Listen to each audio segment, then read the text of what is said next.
5:04, 3 weeks left to get your taxes done. And while the IRS has traditionally kept your information confidential, they're now nearing an agreement right now that could allow immigration officials to access that info to locate undocumented immigrants. We want to get you right out to our Jamie Warren. She's live from the IRS office this morning downtown Phoenix. And Jamie, attorneys are warning that there really could be some real privacy concerns here. Good morning.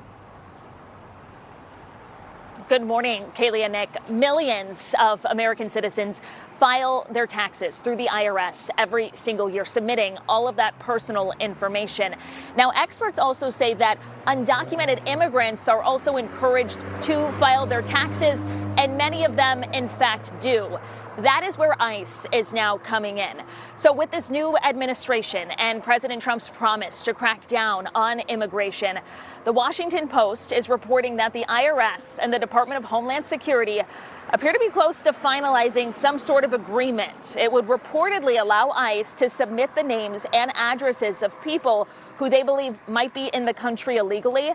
The IRS could then cross-reference and confirm that information, in return potentially helping speed up President Trump's deportation efforts.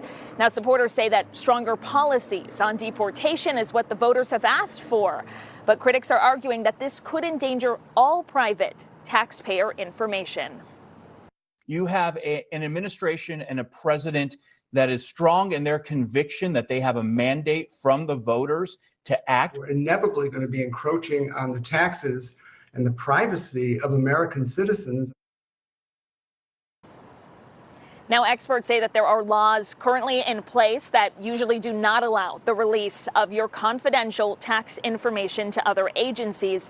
They do believe that there would essentially need to be some sort of process in place through the courts to allow those names and addresses to eventually be released to ICE. But again, nothing here has been finalized. We will, of course, stay on top of this story as it develops.